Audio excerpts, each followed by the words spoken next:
मैंने कहा दादाजी बताइए आप कौन सी बात बताना चाहते हैं। तो मेरे दादाजी कहते कि हमारे जमाने में जब हम रेल से सफर करते थे ना तो टीटी हमसे टिकट नहीं मांगता था।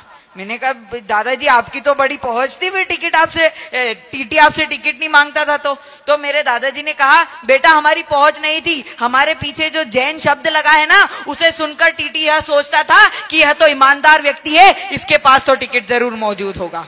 यह थी हमारी परंपरा। हम सत्य हमारी पहचान रह चुका है, मर्यादा हमारी पहचान रह चुका है। लेकिन यदि आज हम जैन समाज को देखें तो जैन समाज इन सब चीजों से विमुख होता जा रहा है। जैन समाज में मर्यादाएं कम हो चुकी है, सत्य कम हो चुका है, संयम कम हो चुका है। और यह सारी विकृतियां क्यों आ रही है मैं आपको बताना चाहूंगा। यह सारी विकृतियां आ रही है गुरुओं के अभाव से। क्योंकि जब हम गुरुओं के सानिध्य में बैठते हैं तो गुरु हमें बातें बताते हैं, गुरु हमें ज्ञान देते हैं, जैन धर्म की महिमा बताते हैं और वह सब सुनकर हमें अपने आप पे गौरवान्वित महसूस होता है कि हम जैन समाज में पैदा हुए हैं। लेकिन आज गुरुओं का अभाव होने की वजह से हमारे जैन समाज का बच्चा समझ नहीं पा रहा है कि जैन समाज कितनी बड़ी होती है। आप यदि किसी बच्चे से पूछे कि बेटा जैन समाज इतनी बड़ी क्यों है, हमें इतना लोग सम्मान क्यों देते हैं, तो वो नहीं बता पाएगा। लेकिन इसका सही उत्तर तो यह है क्योंकि जितनी मान, जितना सम्मान, जितनी मर्यादा, जितनी अहिंसा हमारी समाज में मौजूद है,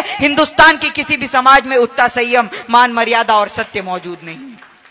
हमें जैन समाज के बच्चों को बताना होगा कि बेटा तुम जैन हो, अपने आप पे गर्व महसूस करो। लेकिन मुझे तो ऐसा लगता है आने वाले समय में बच्चे अपने नाम के पीछे जैन लगाना भी भूल जाएंगे, क्योंकि वह तो यह जानते नहीं है कि जैन क्या होता है। हमें उन्हें यह बात बतानी चाहिए। और इस मंच से खड़े होकर मैं आप सभी से निवेदन करता हूँ, आप सभी की कार के आगे आप उत्तम क्षमा लिखिए, जिससे सभी लोगों को यह पता पड़े कि यह जैन समाज में मौजूद एक व्यक्ति की गाड़ी है। क्योंकि उत्तम क्षमा तो जैन धर्म का ही आभूषण और जैन धर्म का ही उपकरण है।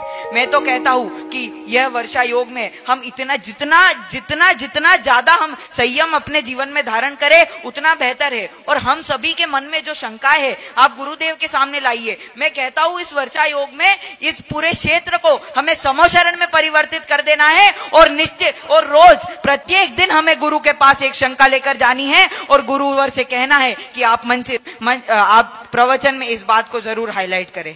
जिस दिन हमने यह कर लिया, मैं कहता हूं जिस दिन हमने इंदौर जैन समाज के बच्चों को जैन धर्म का, जैन शब्द का, जैन आचरण का, जैन मुनि का, जैन साधुओं का, जैन भगवान का महत्व समझा दिया और मतलब समझा दिया, मैं कहता हूं कि कोई भी जैन व्यक्ति आपको अजैनी के साथ नहीं मिलेगा या कोई भी जैन व्यक्ति अपने आप को अजैन नहीं कहेगा। यह हो चुका है। मैं आश्चर्य होता है जब भी मैं अपने किसी दोस्त से कहता हूं कि भैया हम लोग आलू प्याज लहसुन नहीं खाते, तो आप थोड़ा सा हमसे मतलब आलू प्याज लहसुन शेयर मत करना। तो वो कहते हैं कि यार तुम आलू प्याज लहसुन क्यों नहीं खाते हो? हम तो खाते, हम खाते, हमें कुछ हो नहीं रहा है।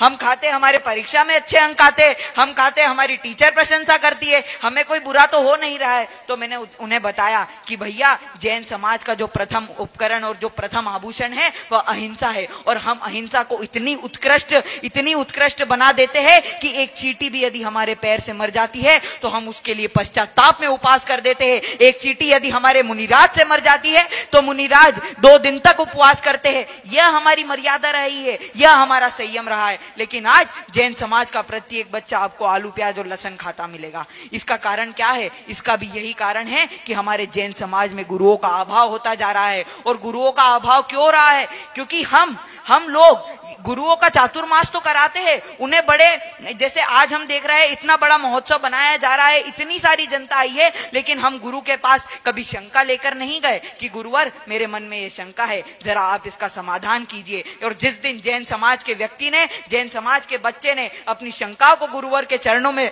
रखने की कोशिश की, रखने का प्रयास किया, उस दिन यह जैन समाज इतना बड़ा हो जाएगा कि विश्व में जैन समाज से बड़ी समाज कोई नहीं होगी। मैं कहना चाहूंगा, आप लोग कहते हैं कि जैन समाज की जनसंख्या कम है इसलिए जैन समाज को इतना महत्व नहीं दिया जाता है। मैं कहता हूं जनसंख्या कम नहीं है, जितनी जनसंख्या है ना उसमें जैन धर्म का महत्व कम हो चुका है। जितनी जनसंख्या है वह जैन धर्म का मतलब भूल चुकी है। और जिस दिन हमने इतनी ही जनसंख्या को जैन धर्म का और जैन समाज का मतलब समझा दिया, उस दिन यह जैन समाज विश्व की सबसे बड़ी समाज बन जाएगी। मैं आपसे कहना चाहता हूं, यह बात तो आप सभी जानते होंगे कि जैन समाज में सबसे ज्यादा टैक्स पेयर पाए जाते हैं।